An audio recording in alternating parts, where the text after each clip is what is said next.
निर्विशेष शून्यवादी पाश्चात्य देश तारिणे। जय श्री कृष्ण चैतन्य प्रभु नित्यानंद श्री अद्वैता गदाधर श्रीवासादि गौरभक्त वृंदा।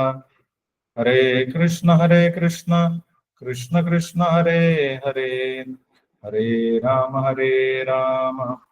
राम राम हरे हरे।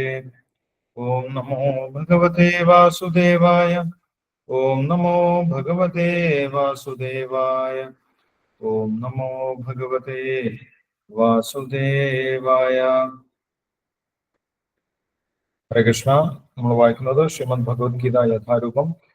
ഇസ്കോൺ സ്ഥാപകാചാര്യൻ കൃഷ്ണകൃപാമൂർത്തി എ.സി. ഭക്തിവേദാന്ത സ്വാമി ശ്രീല പ്രഭുപാദർ വിവർത്തനവും ഭാവാർത്ഥം നൽകിയിട്ടുള്ള ഭഗവത്ഗീത യഥാരൂപത്തിലെ 15ാമത്തെ അധ്യായമാണ് നമ്മൾ വായിക്കുന്നത്, പുരുഷോത്തമ യോഗം.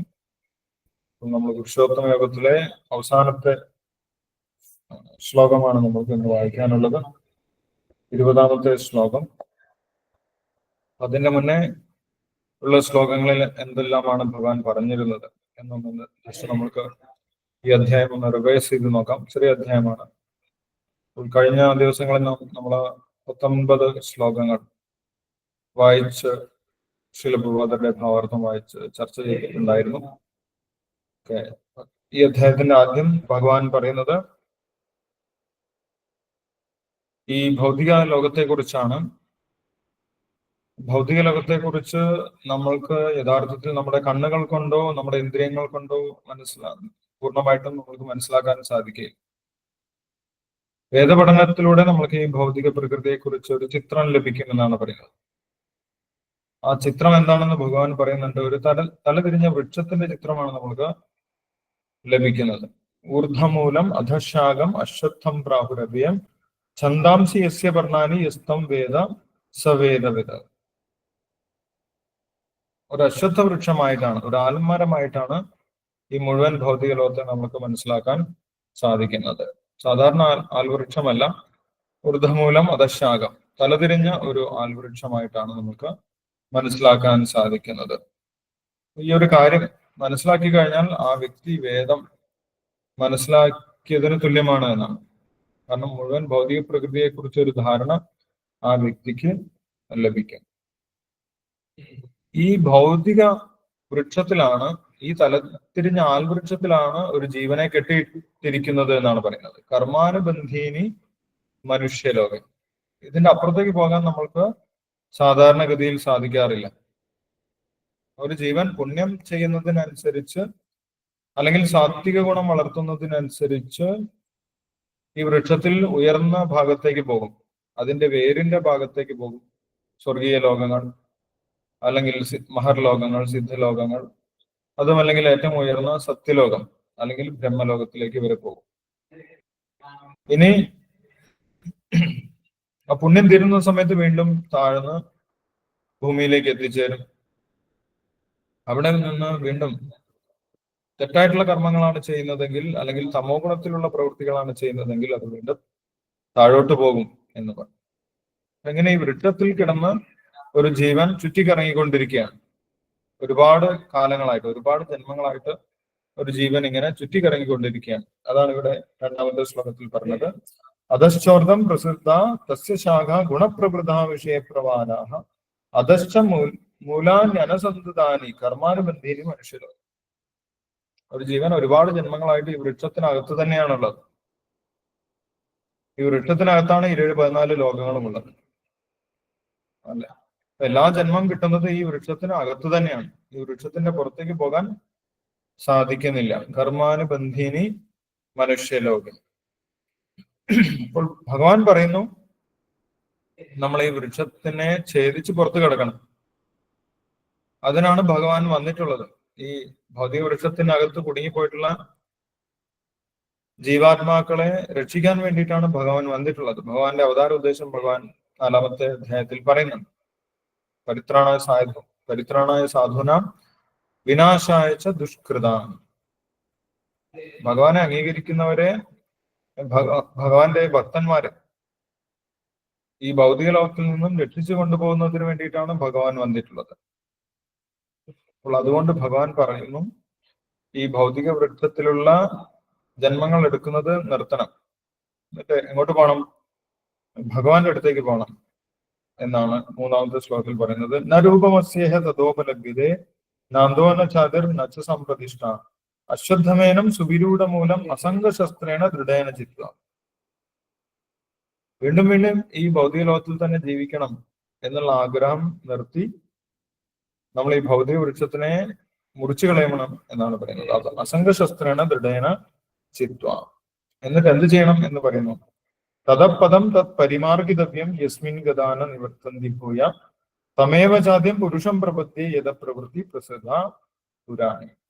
എവിടെ എത്തിച്ചേർന്നാൽ തിരിച്ചുവരവില്ലയോ ആ പരമമായിട്ടുള്ള പദത്തിലേക്ക്, ഭഗവാന്റെ ധാമത്തിലേക്ക് എത്തിച്ചേർന്ന് ഭഗവാന്റെ സേവനം ചെയ്യാൻ ആരംഭിക്കണം. ഭഗവാനെ ശരണം പ്രാപിച്ച് തമേവ ജാദ്യം പുരുഷം പ്രപത്തി, ഭഗവാനെ ശരണം പ്രാപിക്കണം. അതിനുശേഷം ഭഗവാന് വേണ്ടി സേവനങ്ങൾ ചെയ്യണം. യഥ പ്രവൃത്തി പ്രസൃത പുരാ. അപ്പോൾ ഈ ഭൗതിക ലോകത്തിൽ നിന്ന് മുക്തി കിട്ടിയാലും നമ്മുടെ പ്രവർത്തനങ്ങൾ അവസാനിക്കുന്നില്ല. നമ്മൾ ഒന്നും ചെയ്യാതെ ധ്യാനിച്ചിരിക്കുകയല്ല ചെയ്യുന്നത്. ഭഗവാന്റെ ലോകത്തിൽ വ്യത്യസ്തമായിട്ടുള്ള ആനന്ദപൂർണമായിട്ടുള്ള സേവനങ്ങളുണ്ട്. അവിടെയുള്ള സേവനങ്ങളൊക്കെ വളരെ സുഖകരമാണ്, ആനന്ദം നൽകുന്നതാണ് എന്ന് ഭഗവാൻ പറയും. സുസുഖം കർമ്മവ്യം. ഭഗവാന്റെ സേവനം എന്താണ്? വളരെ ഈസിയാണ്, വളരെയധികം ആനന്ദം നൽകുന്നതാണ്. ഭഗവാനെ കീർത്തിക്കുക, ഭഗവാനെ സന്തോഷിപ്പിക്കുന്നതിന് വേണ്ടി നൃത്തം ചെയ്യുക, അല്ലെ, ഭഗവാന് വേണ്ടി വ്യത്യസ്തമായിട്ടുള്ള സേവനങ്ങൾ ചെയ്യുക, ഭഗവാനെ കുറിച്ച് കേൾക്കുക, അല്ലെ, ഭഗവാന്റെ വ്യത്യസ്തമായിട്ടുള്ള കർമ്മങ്ങളെ കുറിച്ച് കേൾക്കുക. ഇങ്ങനെ ഇതെല്ലാം ഭഗവാന്റെ സേവനമാണ്. വളരെ സന്തോഷത്തോടു കൂടി നമുക്ക് ചെയ്യാൻ സാധിക്കുന്നതാണ്. ഭഗവാന്റെ ഭക്തന്മാർ അതാണ് ചെയ്യുന്നത് എന്ന് ഭഗവാൻ പറയുന്നുണ്ട്. ആത്മാനസ്തു മാം പാർത്ഥ ദൈവീം പ്രകൃതി മാസ്തിത ഭജന്തി അനന്യ മനസ്സോ ജ്ഞാത്വാമാം ഭൂതാതിമവ്യം. അവർ നിരന്തരമായിട്ട് ഭഗവാനെ കുറിച്ച് കേൾക്കുന്നു. കഥയന്തശ്ച മാം നിത്യം തുഷ്യന്തി ച രമന്തി ച. അവർക്ക് എപ്പോഴും സന്തോഷമാണ്. കാരണം അവർ കേൾക്കുന്നത് ആരെ കുറിച്ചാണ്? ഭഗവാനെ കുറിച്ചാണ്. ഭൗതിക വിഷയങ്ങൾ നമ്മൾ കേൾക്കുന്ന സമയത്താണ് നമ്മൾക്ക് ദുഃഖം ഉണ്ടാകുന്നത്, അല്ലെ, കാമക്രോധങ്ങളൊക്കെ ഉണ്ടാകുന്നത് ഭൗതിക വിഷയങ്ങളെ കുറിച്ച് ചിന്തിക്കുമ്പോഴാണ്. രണ്ടാമത്തെ അധ്യായത്തിൽ ഭഗവാൻ പറയുന്നത്, ധ്യായതോ വിഷയാൻ പുംസ സംഘസ്തേഷു ഉപജായതേ സംഘാത് സഞ്ജായതേ കാമ കാമ ക്രോധോപിജായതേ ക്രോധാത്ഭവതി സമ്മോഹ സ്മൃതി വിഭ്രമ സ്മൃതി ഭ്രംശാത് ബുദ്ധിനാശോ ബുദ്ധിനാശാത് പ്രണശ്ശേരി. ഇതൊക്കെ ഭൗതികരായിട്ടുള്ള ആളുകളെ കുറിച്ച് കേൾക്കുമ്പോഴാണ്, അല്ലെങ്കിൽ ഭൗതിക വിഷയങ്ങളെ കുറിച്ച് കേൾക്കുമ്പോഴാണ് ഈ കാമക്രോധങ്ങളൊക്കെ ഉണ്ടാകുന്നത്. ഭഗവാനെ കുറിച്ച് കേൾക്കുന്നതോറും ഈ കാമക്രോധങ്ങൾ ഇല്ലാതാവുകയാണ് ചെയ്യുന്നത്, അല്ലെ. ശുണ്ണതാം സുഖതാം കൃഷ്ണ പുണ്യശ്രവണ കീർത്തന ഹൃദയന്തസ്തോ ഹി അഭദ്രാണി വിധിനോതി സുഹൃത്സത. ഭഗവാനെ കുറിച്ച് കേൾക്കുന്തോറും, ഭഗവാൻ ശ്രീകൃഷ്ണനെ കുറിച്ച് കേൾക്കുന്തോറും നമ്മുടെ ഹൃദയം ശുദ്ധമായിട്ട് മാറും. അപ്പോൾ നമ്മൾക്ക് ഭൗതികമായിട്ടുള്ള ദോഷങ്ങളിൽ നിന്ന്, ഹൃദയന്തസ്തോ ഹി അഭദ്രാണി, അഭദ്രങ്ങളിൽ നിന്ന് മോക്ഷം ലഭിക്കും. മനസ്സിൽ സന്തോഷമുണ്ടാകും, സമാധാനമുണ്ടാകും. ആത്മീയ ലോകത്തിലുള്ളവർ ഇത് തന്നെയാണ് ചെയ്യുന്നത് എന്ന് പറയാം. അപ്പോൾ അവിടെ എത്തി ഭഗവാന്റെ സേവനം ചെയ്യണമെന്നാണ് പറയുന്നത്. പിന്നീട് ആർക്കാണ് ഈ ഭൗതിക ലോകത്തിൽ നിന്ന് പുറത്തു കടക്കാൻ സാധിക്കുന്നത്? അതിനുള്ള ക്വാളിഫിക്കേഷൻ 5-ാമത്തെ ശ്ലോകത്തിൽ ഭഗവാൻ പറഞ്ഞു. നിർമാനമോഹ ജിതസംഗദോഷ അധ്യാത്മനിത്യ വിനിവൃത്ത കാമാ ദ്വന്ദ്വേർ വിമുക്ത സുഖദുഃഖ സംജ്ഞേർ ഗച്ഛന്തി അമൂഢ പദമവ്യന്തത്. ഈ ഭൗതിക ലോകത്തിൽ തന്നെ എനിക്ക് സുഖമായിട്ട് ജീവിക്കാം എന്നുള്ള ദ്വന്ദ്മോഹത്തിൽ നിന്ന് മുക്തരായവർക്കാണ് ഈ ഭൗതിക ലോകത്തിൽ നിന്ന് പുറത്തു കിടക്കാൻ സാധിക്കുന്നത് എന്ന് ഭഗവാൻ പറയും. ഇവിടെ തന്നെ വീണ്ടും സുഖിക്കാം എന്ന് വിചാരിക്കുന്നവർക്ക് വീണ്ടും ഇവിടെ ഒരു ശരീരം എടുക്കേണ്ടി വരും. പക്ഷെ ഇവിടെ യഥാർത്ഥത്തിൽ സുഖമില്ല. ഭഗവാന്റെ കൂടെയാണ് സുഖം, യഥാർത്ഥ ആനന്ദം എന്ന് മനസ്സിലാക്കുന്നവർക്ക് ഈ ഭൗതിക വൃത്തത്തിൽ നിന്ന് പുറത്തു കിടക്കാൻ സാധിക്കുന്നുണ്ട്. ദ്വന്ദ്വേർ വിമുക്ത സുഖദുഃഖ സംജ്ഞ. അവിടെ എന്ത് ചെയ്യണം? സുഖദുഃഖങ്ങളെ ഒരേപോലെ നേരിടണം. സുഖത്തിലും ദുഃഖത്തിലും സമബുദ്ധിയോടുകൂടി നിന്ന് ഭഗവാന്റെ സേവനത്തിൽ തന്നെ ഉറച്ചു നിൽക്കണം. അങ്ങനെ ഭഗവാന്റെ സേവനത്തിൽ ഉറച്ചു നിൽക്കുന്നവർക്കാണ് ഗച്ഛന്തി അമൂഢ പദമവ്യന്തത്. അവരുടെ എല്ലാ തെറ്റായ സങ്കല്പങ്ങളിൽ നിന്നും അവർ മുക്തരായിട്ട് പരമമായിട്ടുള്ള പദമവ്യയം, ഒരിക്കലും നശിക്കാത്ത ലോകത്തിലേക്ക് അവർക്ക് തിരിച്ചു പോകാൻ സാധിക്കും. ഒരിക്കലും നശിക്കാത്ത ലോകത്തിന്റെ സ്വഭാവത്തിനെ കുറിച്ചാണ് 6ാമത്തെ ശ്ലോകത്തിൽ പറയുന്നത്. ന തദ്ഭാസയതേ സൂര്യോ ന ശശാങ്കോ ന പാവകഃ യത് ഗത്വാ ന നിവർത്തന്തേ തദ്ധാമ പരമം മമ. ഒരിക്കലും നശിക്കാത്ത ലോകത്തെ കുറിച്ച് 8ാമത്തെ അധ്യായത്തിൽ ഭഗവാൻ പറഞ്ഞിട്ടുണ്ടായിരുന്നു. അവ്യക്താദ്വ്യക്ത സനാതനം, 2 തരത്തിലുള്ള ലോകമുണ്ട് എന്ന് 8ാമത്തെ അധ്യായത്തിൽ ഭഗവാൻ പറയും. ഭൗതിക ലോകവും ആത്മീയ ലോകവും. ഭൗതിക ലോകത്തിന്റെ സ്വഭാവം പറയുന്നുണ്ട്, ആത്മീയ ലോകത്തിന്റെ സ്വഭാവം പറയുന്നു. ഭൗതിക ലോകത്തിന്റെ സ്വഭാവം പറഞ്ഞത് ഭൂത ക്ലിയത, വീണ്ടും വീണ്ടും ഉണ്ടാകുന്നു, വീണ്ടും വീണ്ടും നശിച്ചുകൊണ്ടിരിക്കുന്നു. അതാണ് ഭൗതിക ലോകത്തിന്റെ സ്വഭാവം. ആത്മീയ ലോകത്തിന്റെ സ്വഭാവം എന്താണ്? അതൊരിക്കലും നശിക്കുന്നില്ല. അവ്യക്താദ്വ്യക്ത സനാതന. എത്ര വലിയ പ്രളയം വന്നു കഴിഞ്ഞാലും ഈ 14 ലോകങ്ങളും മുഴുവനായിട്ട് നശിച്ചാലും, കൽപ്പാന്ത കാലത്തിലെ പ്രളയം വന്നു കഴിഞ്ഞാലും, ബ്രഹ്മാവിന്റെ ആയുസ് തീർന്നാലും ഒന്നും ആത്മീയ ലോകത്തിനൊന്നും സംഭവിക്കുന്നില്ല. അതാണ് ഭഗവാൻ പറഞ്ഞത്. സർഗേഭിനോഭിജായന്റെ പ്രളയേന വിധന്തിജ. അവര് സൃഷ്ടിയിലും പ്രളയത്തിലും ഒന്നും വ്യാകുല ചിത്തരാകുന്നില്ല. കാരണം അത് അവരെ ബാധിക്കുന്നില്ല. ആത്മീയ ലോകത്തിലുള്ളവരെ സൃഷ്ടിയും പ്രളയവും ഒന്നും ബാധിക്കുന്നില്ല. അതാണ് സനാതനമായിട്ടുള്ള ലോകം എന്ന് ഭഗവാൻ പറഞ്ഞു. അപ്പോൾ ഇവിടെ ആ ലോകത്തിന്റെ സ്വഭാവമാണ് പറയുന്നത്. എന്താണ്? ന ഭാസയതേ സൂര്യോ ന ശശാങ്കോ ന പാവകഃ യത് ഗത്വാ ന നിവർത്തന്തേ തദ്ധാമ പരമം മമ. ഭഗവാന്റെ സാമ്രാജ്യം സമ്പൂർണമായിട്ടും പ്രകാശപൂർണമാണ്. അവിടെ ഇരുട്ടില്ല. കാരണം എവിടെയാണോ ഭഗവാൻ ഇരിക്കുന്നത് അവിടെ ഒരിക്കലും ഇരുട്ടുണ്ടാവുകയില്ല. കൃഷ്ണ സൂര്യസമ മായാഹി അന്ധകാരം. കൃഷ്ണൻ സൂര്യനെ പോലെയാണ്, അല്ലെ? സൂര്യനിൽ ഇരുട്ടില്ല. സൂര്യന്റെ മുന്നിൽ ഇരുട്ടിന് പിടിച്ചു നിൽക്കാൻ സാധിക്കില്ല. അതേപോലെ ഭഗവാന്റെ ലോകത്തിലും ഇരുട്ടിന് നിലനിൽപ്പില്ല. അവിടെ ഇരുട്ടില്ല. അവിടെ എല്ലാം പ്രകാശമയമാണ്. അതുകൊണ്ട് അവിടെ വെളിച്ചം കൊടുക്കുന്നതിന് വേണ്ടി സൂര്യചന്ദ്രന്മാരുടെ ആവശ്യമില്ല എന്നാണ് ഭഗവാൻ പറയുന്നത്. ന തദ് ഭാസയതേ സൂര്യോ ന ശശാങ്കോ ന പാവക. ഇവിടെ ഭൗതിക ലോകത്തിൽ, ഈ മായയുടെ ലോകത്ത് ഇരുട്ട് നിറഞ്ഞത് കൊണ്ടാണ് നമ്മൾക്ക് കാഴ്ച ലഭിക്കുന്നതിനായിട്ട്, അല്ലെങ്കിൽ പ്രകാശം ലഭിക്കുന്നതിനായിട്ട്, അല്ലെങ്കിൽ വസ്തുക്കളെ കാണുന്നതിന് വേണ്ടി സൂര്യചന്ദ്രന്മാരുടെയോ അഗ്നിയുടെയോ ഇലക്ട്രിസിറ്റിയുടെയോ ഒക്കെ ആവശ്യമുള്ളത്. അവിടെ അതിന്റെ ആവശ്യമില്ല എന്നാണ് ഭഗവാൻ പറയുന്നത്. അവിടെ അതിന്റെ ആവശ്യമില്ല. അവിടെ എല്ലാ ലോകങ്ങളും സ്വയം പ്രകാശിക്കുന്നതാണ്. എല്ലാ വൈകുണ്ഠ ലോകങ്ങളും പ്രകാശം വരുത്തുന്നതാണ്. അവിടെ ഇരുട്ടില്ല. ഭഗവാന്റെ ബ്രഹ്മജ്യോതിസ് ഉണ്ട്. ബ്രഹ്മജ്യോതിസിൽ നിന്നും അവിടെ നിറച്ചും പ്രകാശമുണ്ട്. മറ്റൊരു കാര്യം ഭഗവാൻ പറഞ്ഞു, യത് ഗത്വാ ന നിവർത്തന്തേ തദ്ധാമ പരമം മമ. അവിടെ എത്തിയാൽ പിന്നെ വേറെ അങ്ങോട്ട് പോകേണ്ട ആവശ്യമില്ല. അവിടെ സ്ഥിരമായിട്ട് താമസിക്കാം. ആരും നമ്മളോട് അവിടെ നിന്ന് പോകാൻ പറയുകയില്ല. നിങ്ങളുടെ പുണ്യം തീർന്നു, ഇനി നിങ്ങൾ പോകണം, നാളെ ഇവിടുന്ന് പോകണം, വെക്കേറ്റ് ചെയ്യണം എന്ന് പറയുകയില്ല. പക്ഷെ ഭൗതിക ലോകത്തിൽ എവിടെയാണെങ്കിലും നമ്മളോട് ഒരു ഡേറ്റ് കഴിഞ്ഞാൽ നമ്മളോട് വെക്കേറ്റ് ചെയ്യാൻ പറയും. എല്ലാത്തിനും എക്സ്പയറി ഡേറ്റ് ഉണ്ട്, അല്ലെ? ഭൗതിക ലോകത്തിൽ ഏത് ശരീരം സ്വീകരിച്ചു കഴിഞ്ഞാലും, ബ്രഹ്മാവിന്റെ ശരീരം സ്വീകരിച്ചാൽ പോലും അതിനൊരു എക്സ്പയറി ഡേറ്റ് ഉണ്ടെന്നാണ് പറയുന്നത്. ആ സമയം കഴിഞ്ഞു കഴിഞ്ഞാൽ പിന്നെ അവിടെ നിൽക്കാൻ സാധിക്കില്ല. ബ്രഹ്മാവിന് പോലും നിൽക്കാൻ സാധിക്കില്ല. ഹിരണ്യകശിപുവിനോട് ബ്രഹ്മാവ് പറഞ്ഞിട്ടുണ്ടായിരുന്നു, അല്ലെ, ഞാൻ പോലും മരിക്കും. സഹസ്രയുഗ പര്യന്തം ഹരി ബ്രഹ്മണോ വിദു. എന്റെ ആയുസനം ഒരു കാലയളവുണ്ട്, അത് കഴിഞ്ഞാൽ ഞാനും മരിച്ചു പോകും. പക്ഷെ ഈ ആത്മീയ ലോകത്തിൽ അങ്ങനെയല്ല. ഭഗവാന്റെ ലോകത്തിൽ അങ്ങനെയല്ല. യത് ഗത്വാ ന നിവർത്തന്തേ തദ്ധാമ പരമം മമ. അവിടെ എത്തിക്കഴിഞ്ഞാൽ ഒരിക്കലും എങ്ങോട്ടും പോകേണ്ട ആവശ്യം. നമ്മുടെ പുണ്യം തീർന്നു പോയെന്നോ, അല്ലെങ്കിൽ നിങ്ങളുടെ ആയുസ് തീർന്നു പോയെന്നോ, അല്ലെങ്കിൽ നിങ്ങളുടെ കാലാവധി കഴിഞ്ഞോ എന്നൊന്നും ആരും ഒരിക്കലും നമ്മളോട് പറയുകയില്ല. നമുക്ക് സ്ഥിരമായിട്ട് അവിടെ നിൽക്കാം. ആരും നമ്മളോട് അവിടെ നിന്ന് പുറത്തു പോകാൻ പറയുകയില്ല. കാരണം എന്താണ്? ആ ലോകത്തിൽ നമുക്ക് അവകാശമുണ്ട്. ആ ലോകത്തിൽ നമുക്ക് അവകാശമുണ്ട്. കാരണം എന്താണ്? അത് അടുത്ത ശ്ലോകത്തിൽ പറയുന്നുണ്ട്.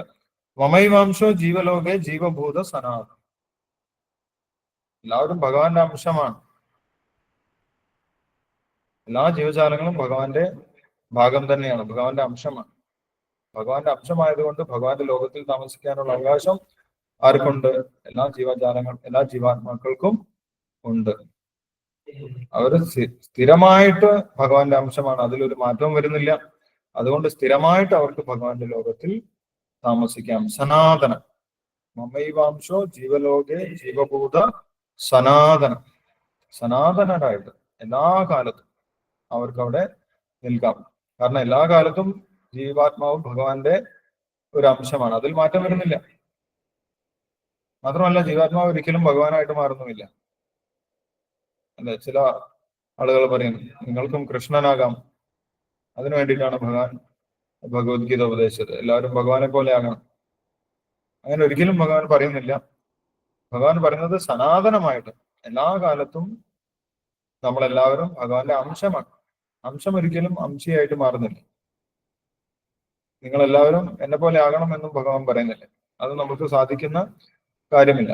നമ്മൾ ഭഗവാന്റെ ഒരു അംശം മാത്രമാണ്, നമ്മൾ ചെറിയൊരു പാർട്ടിക്കിളാണ്.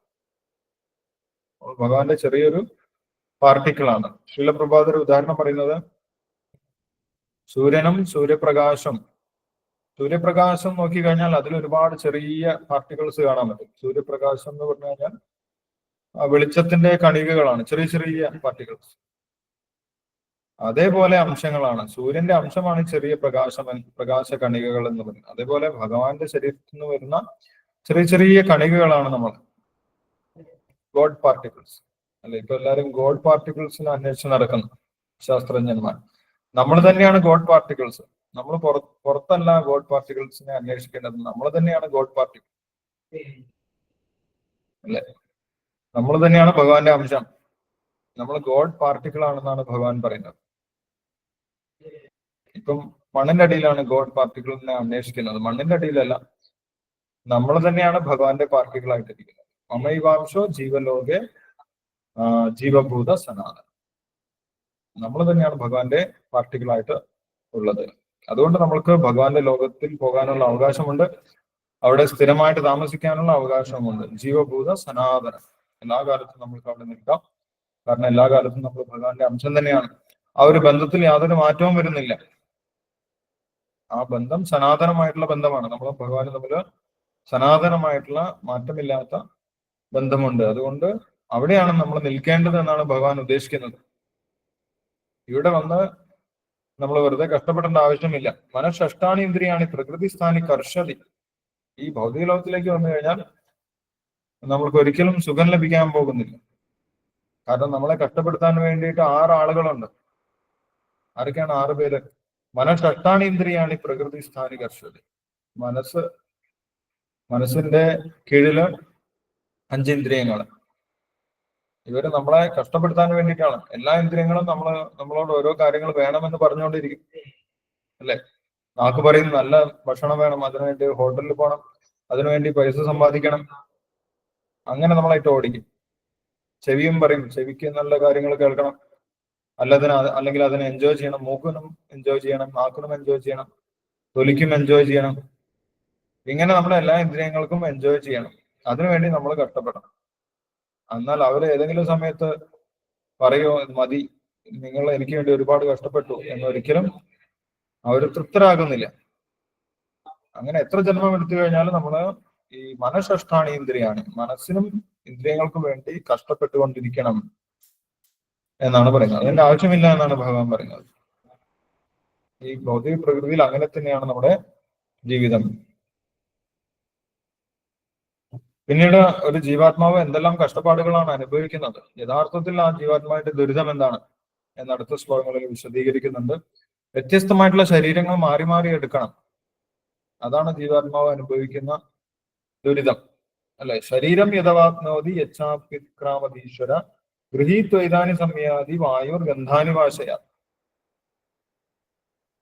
ഒരാള് ജനിച്ചു വളർന്നു, ഒരുപാട് ആഗ്രഹങ്ങളൊക്കെ നിറവേറ്റി, മരിക്കാൻ സമയത്ത് അദ്ദേഹത്തിന് പുതിയൊരു ആഗ്രഹം ഉണ്ടാകും. മരിക്കാൻ നേരത്ത് അദ്ദേഹത്തിന് വേറെന്തെങ്കിലും ഒരു ആഗ്രഹമുണ്ട്. അപ്പോൾ ആ ആഗ്രഹം നിറവേറ്റുന്നതിന് വേണ്ടി അടുത്തൊരു ശരീരത്തിലേക്ക് ആ ജീവന് പോകേണ്ടി വരും. വായുർ ഗന്ധാനി വാശയാണ്, വായു ഗന്ധത്തിനെ എടുത്തു കൊണ്ടുപോകുന്ന പോലെ ആ മനസ്സിലെ ആഗ്രഹം പുതിയൊരു ശരീരത്തിലേക്ക് ആ ജീവനെ എടുത്തു കൊണ്ടുപോകും. അങ്ങനെ നമ്മൾക്ക് എത്രത്തോളം ആഗ്രഹമുണ്ടോ അതിനനുസരിച്ച് അത്രയും ശരീരങ്ങൾ മാറി മാറി സ്വീകരിക്കേണ്ടി വരും. ശ്രോത്രം ചക്ഷുസ്പർശനം ച രസനം ഘ്രാണമേവച അധിഷ്ഠായ മനശ്ചായം വിഷയാൻ ഉപസേവത. ഏതൊക്കെ വിഷയത്തിലാണ് നമുക്ക് താല്പര്യം അതിനനുസരിച്ചുള്ള ഒരു ശരീരമാണ് നമുക്ക് കിട്ടുന്നത്. അതൊക്കെ നമ്മൾ ഡിസ്കസ് ചെയ്തിട്ടുണ്ടായിരുന്നു. ഏത് ഇന്ദ്രിയ വിഷയത്തിലാണ് നമുക്ക് കൂടുതൽ താല്പര്യം അതിനനുസരിച്ചുള്ള ഒരു ശരീരം നമ്മൾക്ക് കിട്ടും. അതുകൊണ്ടാണ് നമ്മൾ ചുറ്റുപാടും വ്യത്യസ്ത ശരീരങ്ങൾ കാണുന്നത്. എല്ലാവരുടെയും എല്ലാ ജീവികളുടെയും ശരീരം ഒരേപോലെയല്ല. ഓരോ ശരീരം സ്വീകരിക്കുമ്പോഴും നമുക്ക് ഓരോ വിഷയങ്ങളെയാണ് കൂടുതലായിട്ട് ആസ്വദിക്കാൻ, അല്ലെങ്കിൽ ആ വിഷയത്തിലാണ് കൂടുതൽ താല്പര്യമുണ്ടാകുന്നത്. അതുകൊണ്ടാണ് വ്യത്യസ്ത ശരീരങ്ങൾ നമ്മൾ കാണുന്നത്. ശാസ്ത്രത്തിൽ പറയുന്നത്, പത്മപുരാണത്തിൽ പറയുന്നത് 84 ലക്ഷം അങ്ങനെയുള്ള ശരീരങ്ങൾ ഉണ്ട് എന്നാണ്. ഇങ്ങനെ വ്യത്യസ്ത ശരീരങ്ങളെ സ്വീകരിക്കാം. ഉത്ക്രാമന്തം സ്ഥിതം വാപി ഭൂജ്ഞാനം വാ ഗുണാനിതം വിമൂഢാനാനു പശ്യന്തി പശ്യന്തി ജ്ഞാനചക്ഷുഷ. അപ്പൊ ഇങ്ങനെ ഒരു ജീവൻ വ്യത്യസ്തമായിട്ടുള്ള ശരീരങ്ങളെടുത്ത് സഞ്ചരിക്കുന്നുണ്ടെങ്കിലും ആ സഞ്ചരിക്കുന്ന കാര്യം എല്ലാവർക്കും മനസ്സിലാക്കാൻ സാധിക്കുന്നില്ല. എല്ലാവരും വിചാരിക്കുന്നത് എന്താണ്? എനിക്ക് ആകെ ഒരു ജന്മം മാത്രമേ ഉള്ളൂ, ഇതാണ് എന്റെ ജന്മം, അതുകൊണ്ട് ഈ ജന്മത്തിൽ ഞാൻ പൂർണ്ണമായിട്ടും ഭൗതിക വസ്തുക്കളൊക്കെ ആസ്വദിക്കാൻ, ഇത് കഴിഞ്ഞാൽ പിന്നെ ജന്മമില്ല എന്നാണ് വിചാരിക്കുന്നത്. പക്ഷേ ആർക്ക് ഈ കാര്യങ്ങളൊക്കെ മനസ്സിലാക്കാൻ സാധിക്കും? പശ്യന്തി ജ്ഞാനചക്ഷുഷ. ആത്മീയ ഗുരുവിൽ നിന്ന് ആത്മീയ കാര്യങ്ങളൊക്കെ മനസ്സിലാക്കുന്ന സമയത്ത് നമുക്ക് ഈ കാര്യങ്ങൾ വ്യക്തമായിട്ട് മനസ്സിലാക്കാൻ സാധിക്കും. ഒരു ജീവാത്മാവ് പുതിയ പുതിയ ശരീരങ്ങൾ മാറി മാറി എടുക്കുന്നുണ്ട് എന്നുള്ള കാര്യം ഗുരുവിന്റെ ഉപദേശത്തെ തുടർന്ന് ഒരു ആത്മീയ ഗുരുവിൽ നിന്ന് കേൾക്കുന്ന സമയത്താണ് നമ്മൾക്ക് മനസ്സിലാക്കാൻ സാധിക്കുന്നത്. വിമൂഢാനുപശ്യന്തി, അല്ലാതെ നമ്മുടെ ഊഹാപോഹങ്ങൾ കൊണ്ട് നമുക്കത് മനസ്സിലാക്കാൻ സാധിക്കുന്നില്ല എന്നുള്ള കാര്യം ഭഗവാൻ പറഞ്ഞുകൊണ്ട്. യദന്തോ യോഗിനശ്ചൈനം പശ്യന്തി ആത്മന്യവസ്ഥിതം യദന്തോപി കൃതാത്മാനോ നയനം പശ്യന്തി അച്ചേതസ. ആത്മീയമായിട്ട് പ്രവർത്തിക്കുന്നവർക്ക് മാത്രമേ ഈ കാര്യങ്ങളൊക്കെ മനസ്സിലാക്കാൻ സാധിക്കും. ആത്മീയമായിട്ട് പ്രവർത്തിക്കുക എന്ന് പറഞ്ഞു കഴിഞ്ഞാൽ ഭഗവാന് വേണ്ടി പ്രവർത്തിക്കുക. ഭഗവാന് വേണ്ടി പ്രവർത്തിക്കുന്നവർക്ക് ഈ കാര്യങ്ങളൊക്കെ ശരിയാണ് എന്ന് മനസ്സിലാക്കാൻ സാധിക്കും. ഓ, ശരിയാണല്ലോ, ഭഗവാൻ പറയുന്ന കാര്യമൊക്കെ ശരിയാണ്, അത് സത്യമാണ് എന്ന് അവർക്ക് മാത്രമേ ബോധ്യപ്പെടുകയുള്ളൂ. ഭഗവാന് സേവനം ചെയ്യാതെ അല്ലെങ്കിൽ മറ്റെന്തെങ്കിലും ആത്മീയ കാര്യങ്ങൾ ചെയ്യാതെ, ആത്മീയ പ്രവൃത്തികളൊന്നും ചെയ്യാതെ അവർക്ക് ഈ കാര്യങ്ങളൊന്നും മനസ്സിലാക്കാൻ സാധിക്കുന്നില്ല എന്നാണ് പറയുന്നത്. നയനം പശ്യന്തി അച്ചേതസ. നമ്മൾ നിരീക്ഷണങ്ങളോ പരീക്ഷണങ്ങളോ ഒക്കെ ചെയ്തു കഴിഞ്ഞാൽ ഈ കാര്യം മനസ്സിലാക്കാൻ സാധിക്കില്ല.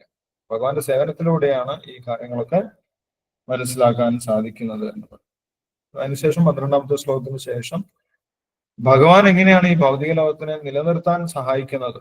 ഭൗതിക ലോകത്തിൽ ഏതായാലും വന്നു ജീവാത്മാക്കൾ, അവരോട് ഭഗവാന് പ്രത്യേകിച്ച് ദേഷ്യമൊന്നുമില്ല. ഭഗവാൻ എല്ലാ ജീവജാലങ്ങളെയും സംരക്ഷിക്കുന്നുണ്ട്. ഭഗവാനെ അംഗീകരിക്കുന്നവരെയും ഭഗവാനെ അംഗീകരിക്കാത്തവരെയും ഭഗവാൻ നിലനിർത്തുന്നു. സമൂഹം സർവഭൂതേഷു നമേദേശു അസ്ഥിനപ്രിയ. ഭഗവാൻ പറയും, എനിക്ക് എല്ലാ ജീവജാലങ്ങളോടും തുല്യതയാണുള്ളത്, എനിക്ക് ആരോടും ദേഷ്യമൊന്നുമില്ല, എനിക്ക് ആരോടും പ്രത്യേകിച്ച് മമതയുമില്ല. പക്ഷേ ഭഗവാന്റെ ഭക്തന്മാരെ ഭഗവാൻ പറയുന്നത്, എന്റെ ഭക്തന്മാർ എന്റെ കൂടെ തന്നെയാണ്, അവരും ഞാനും തമ്മിൽ ഒരു വ്യത്യാസവും ഞാൻ കാണുന്നില്ല എന്ന് ഭഗവാൻ പറയുന്നു. മറ്റുള്ള ജീവാത്മാക്കളോടൊക്കെ ഭഗവാൻ ഒരു സമദൂര സിദ്ധാന്തമാണ്, അല്ലെ? ആരോടും എനിക്ക് പ്രത്യേകിച്ച് ദേഷ്യമൊന്നുമില്ല, ആരോടും വലിയ പ്രശ്നമൊന്നുമില്ല, എല്ലാവരും ഞാൻ സംരക്ഷിക്കുന്നുണ്ട്, അവർക്ക് ആവശ്യമായിട്ടുള്ള കാര്യങ്ങളൊക്കെ ഞാൻ നൽകുന്നുണ്ട്. അതാണ് ഭഗവാന്റെ പോളിസി. അപ്പോൾ അതെങ്ങനെയാണ് ഭഗവാൻ ചെയ്യുന്നത് എന്ന് വിശദീകരിക്കുന്നുണ്ട്. ഭഗവാൻ ഈ ഭൗതിക ലോകത്ത് സൂര്യന്റെ രൂപത്തിൽ വന്ന് സൂര്യപ്രകാശം നൽകി ജീവജാലങ്ങൾക്ക് ആവശ്യമായിട്ടുള്ള വെളിച്ചവും ചൂടുമൊക്കെ നൽകുന്നു. അവർക്ക് ആവശ്യമായിട്ടുള്ള ഭക്ഷണം പാകം ചെയ്യാൻ സഹായിക്കുന്നു. അഗ്നിയായിട്ട് വരുന്നു. ചന്ദ്രമസി യച്ചാത്മോ, ചന്ദ്രപ്രകാശവും അഗ്നിയുടെ ഊർജവും ഈ ലോകത്തിന് ഭഗവാൻ തന്നെയാണ് നൽകുന്നത്. അല്ല, ഇതൊന്നും ഏതെങ്കിലും ഒരു ശാസ്ത്രജ്ഞൻ കണ്ടുപിടിച്ചതല്ല. സൂര്യനെ ഏതെങ്കിലും ഒരു ശാസ്ത്രജ്ഞൻ കണ്ടുപിടിച്ച് അവിടെ ഫിറ്റ് ചെയ്ത് വെച്ചതല്ല, അല്ലെങ്കിൽ അഗ്നിയെ ഏതെങ്കിലും ശാസ്ത്രജ്ഞൻ കണ്ടുപിടിച്ചതല്ല. ഇതെല്ലാം ഭഗവാന്റെ അനുഗ്രഹമായിട്ട് നമ്മൾക്ക് കിട്ടിയിട്ടുള്ളതാണ്. ഇനി ഏതെങ്കിലും ഒരു ശാസ്ത്രജ്ഞന് ഇത് നിർമ്മിക്കാനും സാധിക്കുകയില്ല. സൂര്യനെ നിർമ്മിക്കാനോ ചന്ദ്രനെ നിർമ്മിക്കാനോ അഗ്നിയെ നിർമ്മിക്കാനോ അല്ലെങ്കിൽ വെള്ളത്തെ നിർമ്മിക്കാനോ ഒന്നും ആർക്കും സാധിക്കുകയില്ല.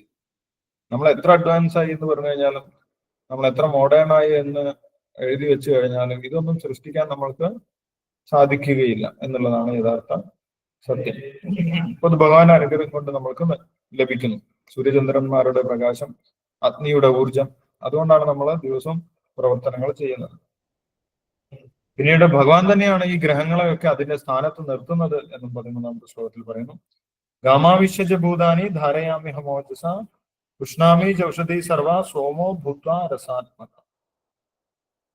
ഈ ലോകത്തിലെ, ഈ പ്രപഞ്ചത്തിൽ ഒരുപാട് ഗ്രഹങ്ങളാണ്. ഗ്രഹങ്ങൾ ആകാശത്ത് ചുറ്റിക്കറങ്ങിക്കൊണ്ടിരിക്കുന്നു. അപ്പൊ അതൊന്നും തമ്മിൽ കൂട്ടിമുട്ടുന്നില്ല, അല്ലെ? നമ്മള് റോഡിൽ വണ്ടി ഓടിക്കുമ്പോൾ തന്നെ ഡ്രൈവർ ഉണ്ടായിട്ട് പോലും പലതും തമ്മിൽ കൂട്ടിമുട്ടും. അപ്പൊ ഇത്രയും വേഗത്തിൽ ചുറ്റി സഞ്ചരിക്കുന്ന ഗ്രഹങ്ങൾ എങ്ങനെയാണ് കൂട്ടിമുട്ടാതിരിക്കുന്നത്? അതിനെങ്ങനെയാണ് ആകാശത്ത് നിൽക്കാൻ സാധിക്കുന്നത്? അതിന് ഭഗവാന്റെ നിയന്ത്രണമുണ്ട്. കാമാവിശ്വജ ഭൂതാനി ധാരയാമ്യഹമോജസ. എല്ലാ ഗ്രഹത്തിലും ഭഗവാൻ പ്രവേശിക്കുന്നുണ്ട്. എല്ലാ ഗ്രഹത്തിനെയും അതിന്റെ സ്ഥാനത്ത് നിൽക്കാൻ ഭഗവാൻ ഊർജം കൊടുക്കുന്നുണ്ട്. അല്ലെങ്കിൽ അതിന് നിൽക്കാൻ സാധിക്കില്ല. മോഡേൺ സയൻസ് അതിന് ഗുരുത്വാകർഷണ ബലം എന്ന് പറയും. വൈദിക സാഹിത്യത്തിൽ അതിന് സംഘർഷണ ശക്തി എന്ന് പറയും. സംഘർഷണ ശക്തിയിലൂടെയാണ് ഭഗവാൻ ഈ ഗ്രഹങ്ങളെയൊക്കെ നിലനിർത്തുന്നത്. ഗാമാവിശ്യജ ഭൂതാനി ധാരയാമ്യഹമോജസ. ഭഗവാന്റെ സ്വന്തം ശക്തി കൊണ്ട് ഭഗവാൻ ഈ ഗ്രഹങ്ങളെയൊക്കെ അതിന്റെ സ്ഥാനത്ത് നിർത്തുന്നു. അപ്പോൾ ലോകം നശിക്കാതെ നോക്കുന്നതും ഭഗവാൻ തന്നെയാണ്. ഭഗവാൻ അതിൽ നിന്ന് ശക്തി പിൻവലിച്ചു കഴിഞ്ഞാൽ ഈ ഗ്രഹങ്ങളെല്ലാം കൂട്ടിമുട്ടി ലോകം മുഴുവൻ നശിച്ചു പോകും. പക്ഷെ അങ്ങനെ ഒരിക്കലും സംഭവിക്കുന്നില്ല. കാരണം ഭഗവാൻ അതിനെ നിയന്ത്രിക്കുന്നു. ഉഷ്ണാമി ചൗഷധി സർവ സോമോ ഭൂത്വ രസാത്മക. ഈ ഭൗതിക ലോകത്തിൽ വന്നവർക്ക് ഇവിടെയും എന്തെങ്കിലും ഭൗതിക രസങ്ങളൊക്കെ ആസ്വദിക്കുന്നതിനുള്ള അവസരവും ഭഗവാൻ നൽകുന്നു. ഭഗവാനെ അംഗീകരിക്കാത്തവരാണെങ്കിലും അവർക്കും ഇന്ദ്രിയ വിഷയങ്ങൾ ആസ്വദിക്കുന്നതിനുള്ള അവസരം ഭഗവാൻ നൽകുന്നു. അതിനായിട്ട് വ്യത്യസ്തമായിട്ടുള്ള ഭക്ഷണ പദാർത്ഥങ്ങള്, വ്യത്യസ്തമായിട്ടുള്ള ഫലങ്ങള്, വ്യത്യസ്തമായിട്ടുള്ള പഴങ്ങളൊക്കെ ഭഗവാൻ ഇവിടെ നൽകിയിട്ടുണ്ട്. അതിൽ രസമായിട്ടിരിക്കുന്നതും അതിലേക്ക് രസം പകരുന്നതും അതിന് ആ പ്രത്യേക രുചി. ഓരോ ഫ്രൂട്ടിനും ഓരോ പഴത്തിനും ഓരോ രുചിയാണ്, അല്ലെ? വ്യത്യസ്തമായിട്ടുള്ള രുചികൾ വ്യത്യസ്തമായിട്ടുള്ള ഗന്ധം, വ്യത്യസ്തമായിട്ടുള്ള രുചിയൊക്കെ ഓരോ ഫലത്തിനുമുണ്ട്, ഓരോ പഴത്തിനുമുണ്ട്. അതെങ്ങനെയാണ് കിട്ടുന്നത്? ഉഷ്ണാമി ചൗഷധി സർവ സോമോ ഭൂത്വ രസാത്മക. ചന്ദ്രപ്രകാശത്തിന്റെ സഹായത്തോടു കൂടിയിട്ടാണ് അതിന് വ്യത്യസ്തമായിട്ടുള്ള രസം ലഭിക്കുന്നത്. നമുക്കറിയാം, സൂര്യപ്രകാശത്തിന്റെ സഹായത്തോടു കൂടിയിട്ടാണ് സസ്യങ്ങള് ഭക്ഷണം പാകം ചെയ്യുന്നത്. അതിന്റെ രുചി ലഭിക്കുന്നത് ചന്ദ്രപ്രകാശത്തിലൂടെയാണ്. സോമോ ഭൂത്വ രസാത്മക. ചന്ദ്രന്റെ പ്രകാശത്തിന് അതിന് രസം പകരാൻ സാധിക്കും. പഴങ്ങൾക്ക് രസം പകരുക മാത്രമല്ല, ഔഷധ സസ്യങ്ങൾക്ക് ഔഷധ വീര്യം കൊടുക്കാനും ചന്ദ്രപ്രകാശം ആവശ്യമാണ്. ചന്ദ്രപ്രകാശത്തിലൂടെയാണ് അതിന് ഔഷധ ഗുണമുണ്ടാകുന്നത്. അപ്പൊ നമ്മൾക്ക് വ്യത്യസ്ത ഇന്ദ്രിയ വിഷയങ്ങളെ അനുഭവിക്കാനും വ്യത്യസ്ത രുചികൾ അനുഭവിക്കാനും ഈ ശരീരം ആരോഗ്യത്തോടു കൂടി നിലനിർത്താൻ ഔഷധ സസ്യങ്ങളൊക്കെ ഭഗവാൻ ഇവിടെ പ്രദാനം ചെയ്യുന്നുണ്ട്. ഇതും ഭഗവാന്റെ ഒരു അനുഗ്രഹമാണ്. ഇത് നമ്മൾക്ക് നിർമ്മിക്കാൻ സാധിക്കുകയില്ല. പഴങ്ങളൊന്നും നമ്മൾക്ക് നിർമ്മിക്കാൻ സാധിക്കുകയില്ല. അതേപോലെ ഔഷധ സസ്യങ്ങളെ നമ്മൾക്ക് കൃത്രിമമായിട്ട് നിർമ്മിക്കാൻ സാധിക്കുന്നില്ല. അതെല്ലാം ഭഗവാന്റെ അനുഗ്രഹമായിട്ട് നമുക്ക് ലഭിച്ചിട്ടുള്ളതാണ്. ഇനി മാത്രമല്ല, നമ്മൾ എന്തെങ്കിലും കഴിച്ചു കഴിഞ്ഞാൽ അതിനെ ദഹിപ്പിക്കാനും ഭഗവാന്റെ സഹായം ആവശ്യമാണ്. അടുത്ത ശ്ലോകത്തിൽ പറയുന്നുണ്ട്, 14ാമത്തെ ശ്ലോകത്തിൽ. അഹം വൈശ്വാനരോ ഭൂത്വ പ്രാണിനാം ദേഹമാശ്രിത പ്രാണാപാന സമായുക്ത പച്ചാമി അന്നം ചതുർവിധം. നമ്മൾക്ക് കഴിക്കാനേ സാധിക്കുന്നുള്ളൂ, അതിനെ ദഹിപ്പിക്കാൻ സാധിക്കുന്നില്ല. എങ്ങനെയാണ് ദഹിക്കുന്നത് എന്നൊന്നും നമ്മൾക്ക് മനസ്സിലാകുന്നില്ല. ദഹിച്ചാൽ ദഹിച്ചു, ദഹിച്ചില്ലെങ്കിൽ ദഹനക്കേടായി എന്ന് പറയും, അല്ലെ? അപ്പോൾ അതിനുവേണ്ടി ഒരു അഗ്നി പ്രവർത്തിക്കുന്നുണ്ട്. എല്ലാ ജീവജാലങ്ങളുടെയും ശരീരത്തിൽ ഒരു അഗ്നി പ്രവർത്തിക്കുന്നുണ്ട്, ദഹനാഗ്നി. അതിന് വൈശ്വാനരാഗ്നി എന്നാണ് ഭഗവാൻ ഇവിടെ പറയുന്നത്. അഹം വൈശ്വാനരോ ഭൂത്വ പ്രാണിനാം ദേഹമാശ്രിതാം. കഴിച്ച ഭക്ഷണം ദഹിപ്പിക്കണമെങ്കിൽ പോലും ഭഗവാന്റെ സഹായം ആവശ്യമാണ്. വൈശ്വാനരാജ്ഞിയായിട്ട് ഭഗവാൻ നമ്മുടെ ഉള്ളിൽ ഇരിക്കുന്നു. അപ്പോൾ ഇതുവരെ പുറത്തിരുന്ന് സഹായിക്കുന്നത് എങ്ങനെയാണെന്നാണ് പറഞ്ഞത്. നമ്മളെ ഉള്ളിൽ ഇരുന്നു കൊണ്ട് ഭഗവാൻ വൈശ്വാനരാജ്ഞിയായിട്ട് നമ്മളെ ആഹാരം ദഹിപ്പിക്കുന്നതിന് വേണ്ടി സഹായിക്കും. പ്രാണാപാന സമായുക്ത പച്ചാമി അന്നം ചതുർവിധം. അതെങ്ങനെയാണ് ചെയ്യുന്നത് എന്നൊക്കെയാണ് ഭഗവാൻ വിശദീകരിക്കുന്നത്. വായുവുമായിട്ട് സംയോജിച്ചിട്ടാണ് ദഹനം നടക്കുന്നത്. വായുവും ആവശ്യമാണ്. അതിനാണ് നമ്മൾ ശ്വസിക്കുന്നത്, അല്ലെ? അപ്പോൾ വായുവിന്റെ പ്രവാഹം ഉണ്ടായിരിക്കണം, വായുവിന്റെ സഹായം ഉണ്ടായിരിക്കണം, അതേപോലെ വയറ്റിലുള്ള അഗ്നിയുടെയും സഹായം ഉണ്ടായിരിക്കണം. ഇത് രണ്ടും യോജിച്ചാണ് ദഹനം നടക്കുന്നത് എന്ന് പറയും. പച്ചാമ്യെല്ലാം ചതുർവിധം, 4 വിധത്തിലുള്ള ഭക്ഷണമാണ് ഭഗവാൻ ദഹിപ്പിക്കുന്നത് എന്ന് പറയും. ഭഗവാൻ നമ്മുടെ അകത്തിരുന്ന് സഹായിക്കും. ഇനിയും ഭഗവാൻ പറയുന്നു, സർവസിജാഹം ഹൃദി സന്നിവിഷ്ടോ മത്തസ്മൃതി ജ്ഞാനം ആമോഹനിച്ച. എല്ലാവരുടെയും ഉള്ളിലിരുന്ന് അവർക്ക് ആവശ്യമായിട്ടുള്ള, അവർക്ക് ജീവിതം മുന്നോട്ട് നയിക്കാൻ, ജീവിതത്തെ കുറിച്ച് മനസ്സിലാക്കാൻ, നമ്മളെ കുറിച്ച് മനസ്സിലാക്കാൻ, ഭഗവാനെ കുറിച്ച് മനസ്സിലാക്കാനുള്ള ഓർമ്മശക്തി, ജ്ഞാനം, മറവി ശക്തി, ഇതൊക്കെ നൽകുന്നതും ഭഗവാൻ തന്നെയാണ്. ഇത് മൂന്നും നമ്മുടെ കയ്യിലല്ല എന്നാണ് പറയുന്നത്. നമ്മൾക്ക് ഉള്ള ഓർമ്മ, നമ്മുടെ ജ്ഞാനം, നമ്മുടെ മറവി, ഇത് നമ്മുടെ നിയന്ത്രണത്തിലല്ല, അല്ലെ? ഓർമ്മ പോയി കഴിയുമ്പോഴാണ് നമ്മൾക്കത് മനസ്സിലാവുന്നത്. എന്റെ നിയന്ത്രണത്തിലായിരുന്നില്ല, എനിക്കൊന്നും ഓർക്കാൻ സാധിക്കുന്നില്ല, ഞാൻ എന്തിനാണ് ഇവിടെ വന്നത്, ഞാൻ എന്താണ് ഇതുവരെ സംസാരിച്ചുകൊണ്ടിരുന്നത്, ഇതെല്ലാം പെട്ടെന്ന് മറന്നുപോയി കഴിഞ്ഞാൽ പിന്നെ ആ സമയത്ത് നമ്മൾക്ക് മനസ്സിലാവും, ഓ, ഇതെന്റെ കയ്യിലല്ല ഓർമ്മ എന്നുള്ള കാര്യം. അപ്പോൾ അതാരാണ് നൽകുന്നത്? ഭഗവാൻ എല്ലാവരുടെയും ഹൃദയത്തിൽ ഇരുന്നു കൊണ്ട് ആ ഓർമ്മശക്തി നൽകുന്നുണ്ട് എന്നാണ് പറയുന്നത്. സർവസ്വജാം ഹൃദി സന്നിവിഷ്ടോ മത്തസ്മൃതി ജ്ഞാനം ആപോഹനം. ഓർമ്മശക്തി, ജ്ഞാനം. ജ്ഞാനം എന്ന് പറയുന്നത് ഭഗവാനെ കുറിച്ച് അറിയാനുള്ള കഴിവാണ്. ആ ഭഗവാനെ കുറിച്ച് അറിയുന്നതിന് അകത്തുനിന്ന് ഭഗവാൻ ജ്ഞാനം നൽകും, പുറത്തുനിന്ന് വേദങ്ങളും ഭഗവാൻ നൽകിയിട്ടുണ്ട് എന്നാണ് പറഞ്ഞത്. വേദശ്ച സർവേർ അഹമേവ വേദ്യോ വേദാന്തകൃത് വേദവിദേഹ അഹം. വേദങ്ങൾ നൽകിയിട്ടുള്ളത് എന്തിനാണ്? ഭഗവാനെ മനസ്സിലാക്കാൻ വേണ്ടിയിട്ടാണെന്ന് പറഞ്ഞു. വേദശ്ച സർവേർ അഹമേവ വേദ്യോ. എല്ലാ വേദങ്ങളും പഠിച്ചു കഴിഞ്ഞാലും നമ്മൾ അവസാനം ഭഗവാനെ മനസ്സിലാക്കണം. അതാണ് വേദത്തിന്റെ ഉദ്ദേശം എന്ന് ഭഗവാൻ പറഞ്ഞു. അപ്പോൾ ഭഗവാനെ അറിയുന്ന ജീവാത്മാക്കൾ നേരത്തെയുണ്ട്. ഈ ഭൗതിക ലോകത്തിലുള്ളവർക്കാണ് വേദങ്ങളെ പഠിച്ച് ഭഗവാനെ മനസ്സിലാക്കേണ്ട ആവശ്യമുള്ളത്. ആത്മീയ ലോകത്തിലുള്ളവർക്ക് വേദം പഠിക്കേണ്ട ആവശ്യമില്ല. കാരണം എന്താണ്? അവരൊരിക്കലും ഭഗവാനെ മറക്കുന്നില്ല. അങ്ങനെയുള്ള ജീവാത്മാക്കളും ഉണ്ട് എന്ന് അടുത്ത ശ്ലോകത്തിൽ പറയും. നിത്യമായിട്ട് ഭഗവാനെ മറക്കാതെ ഭഗവാനെ സേവിക്കുന്ന, ഒരിക്കലും ഭൗതിക ലോകത്തിലേക്ക് വരാത്ത ജീവാത്മാക്കളുമുണ്ട്. ഭഗവാനെ മറന്ന് ഇന്ദ്രിയതൃപ്തിക്ക് വേണ്ടി വരുന്ന ജീവാത്മാക്കളുമുണ്ട്. അവരെയാണ് ഭഗവാൻ വ്യത്യസ്ത രീതിയിൽ സഹായിക്കുന്നതായിട്ട് ഇവിടെ നമ്മൾക്ക് ഭഗവാൻ പറഞ്ഞു തന്നത്. ഭൗതിക ലോകത്തിൽ വന്നവർക്കാണ് ഭഗവാൻ സൂര്യന്റെ രൂപത്തിൽ പ്രകാശം നൽകുന്നതും ചന്ദ്രന്റെ രൂപത്തിൽ ബലങ്ങളിൽ രസം നൽകുന്നതും പിന്നീട് ഹൃദയത്തിലിരുന്ന് ജ്ഞാനം നൽകുന്നതും വേദങ്ങൾ നൽകിയിട്ടുള്ളതെല്ലാം ഈ ഭൗതിക ലോകത്തിലുള്ള ജീവാത്മാക്കൾക്ക് വേണ്ടിയിട്ടാണ്. ആത്മീയ ലോകത്തിലുള്ള ജീവാത്മാക്കൾക്ക് അതിന്റെ ആവശ്യമില്ല. കാരണം ഒരിക്കലും അവർ ഭഗവാനെ മറക്കുന്നില്ല, ഭഗവാന്റെ സേവനത്തെയും അവരൊരിക്കലും മറക്കുന്നില്ല. മറന്നത് ഓർമ്മിപ്പിക്കാൻ വേണ്ടിയിട്ടാണ് ഇത്രയും കാര്യങ്ങളൊക്കെ ഭഗവാൻ ചെയ്തിട്ടുള്ളത്.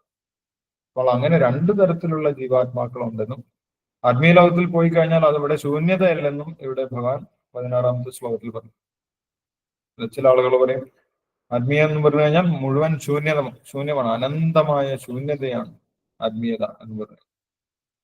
അല്ല, ഒന്നുമില്ല, അനന്തമായിട്ടുള്ള ശൂന്യതയാണ്. പക്ഷെ അനന്തമായിട്ടുള്ള ശൂന്യതയാണ് എന്ന് ഭഗവത്ഗീത പറയുന്നില്ല.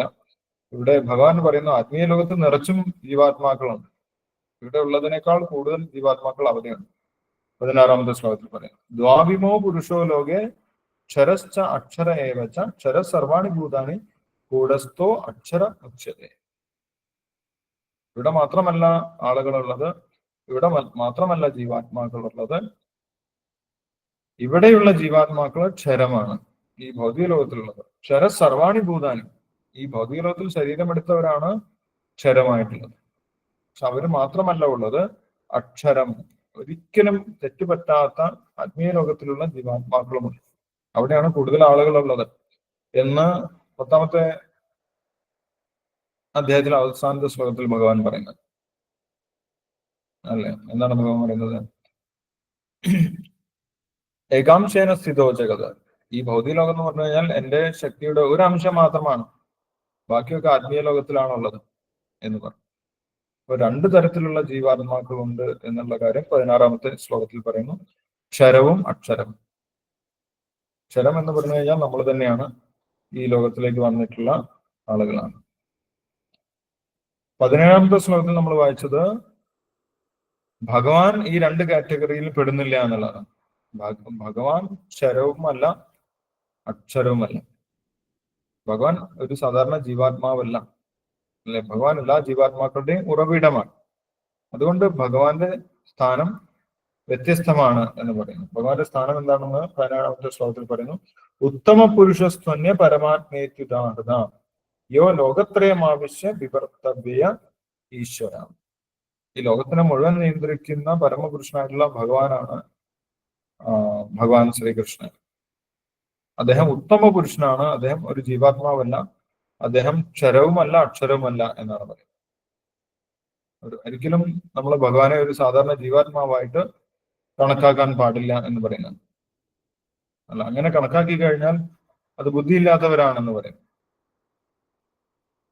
മനുഷ്യം തനുമാശ്രിതം അവജാനന്തി മാമൂഢ മാനുഷ്യം തനുമാശ്രിതം പരംഭാവം അജാനന്ദോ മമ ഭൂത മഹേശ്വരം. അവർക്ക് അറിയുന്നില്ല ഭഗവാൻ എല്ലാ ജീവജാലങ്ങളുടെയും നിയന്ത്രമാണ്, എല്ലാ ലോകത്തിനെയും നിയന്ത്രിക്കുന്ന വ്യക്തിയാണെന്ന് അറിയാത്തവരാണ് ഭഗവാനെ ഒരു സാധാരണ വ്യക്തിയായിട്ട് കണക്കാക്കുന്നത്. അപ്പൊ ബുദ്ധിമാന്മാരെ എങ്ങനെയാണ് ഭഗവാനെ മനസ്സിലാക്കുന്നത് എന്നിവിടെ പറയുന്നു. ഉത്തമ പുരുഷനായിട്ടാണ് ഭഗവാനെ മനസ്സിലാക്കുന്നത്. പുരുഷോത്തമൻ, എല്ലാ ജീവജാലങ്ങളിലും ഏറ്റവും ശ്രേഷ്ഠനായിട്ടുള്ള വ്യക്തിയാണ് ഭഗവാൻ. അതൊരൊറ്റ വ്യക്തി മാത്രമേ ഉള്ളൂ. ആ ഒരൊറ്റ വ്യക്തിയാണ് എല്ലാ ജീവജാലങ്ങളെയും സംരക്ഷിക്കുന്നത്. നിത്യോ നിത്യാനാം ചേതനാനാം ഏകോ ബഹൂനാം യോ വിദദാധികാം. ആ ഒരൊറ്റ വ്യക്തിയാണ് എല്ലാ ജീവജാലങ്ങളുടെയും ആഗ്രഹങ്ങൾ നിറവേറ്റുന്ന പരമപുരുഷനായിട്ടുള്ള വ്യക്തി. അപ്പൊ ഭഗവാന്റെ സ്ഥാനം ഏറ്റവും ഉന്നതമാണ് എന്നും ഭഗവാൻ പറയും.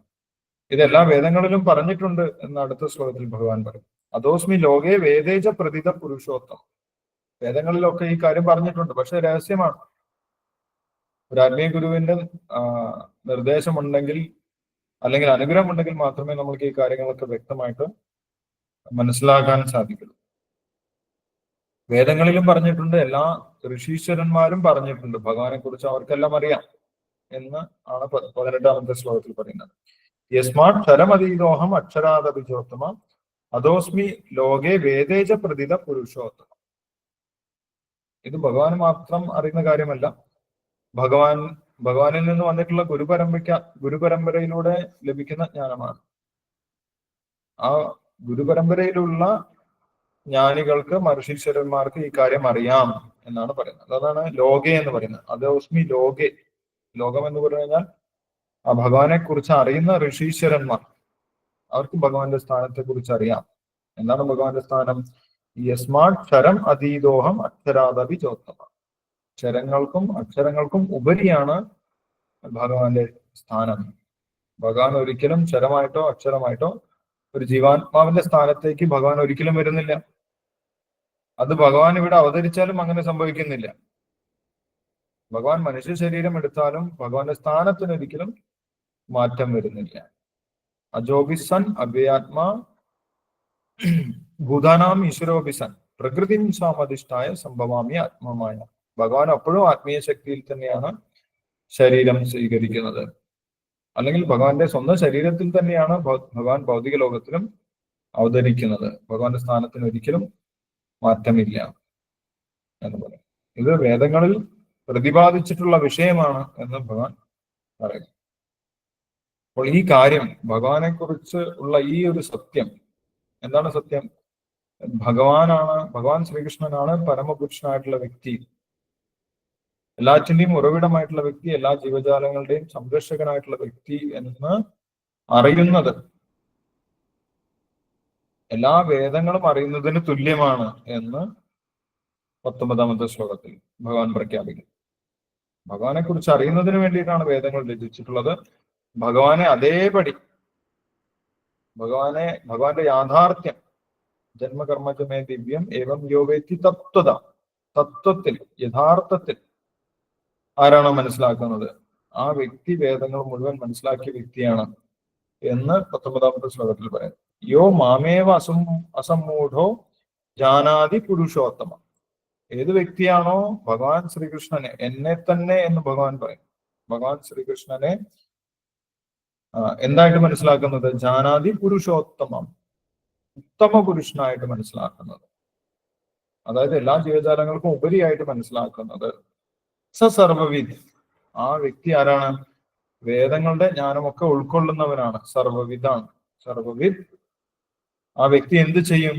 ഭജതിമാം, ഭഗവാനെ ഭജിക്കുന്നു, ഭഗവാനെ സേവിക്കും, ഭഗവാന്റെ ഭക്തിയുത സേവനം ചെയ്യും. എങ്ങനെ ചെയ്യും? സർവഭാവേന ഭാരത, എല്ലാ ശക്തിയും എടുത്ത് ചെയ്യും, എല്ലാ സ്നേഹത്തോടു കൂടിയും ചെയ്യുമെന്നാണ് പറയുന്നത്.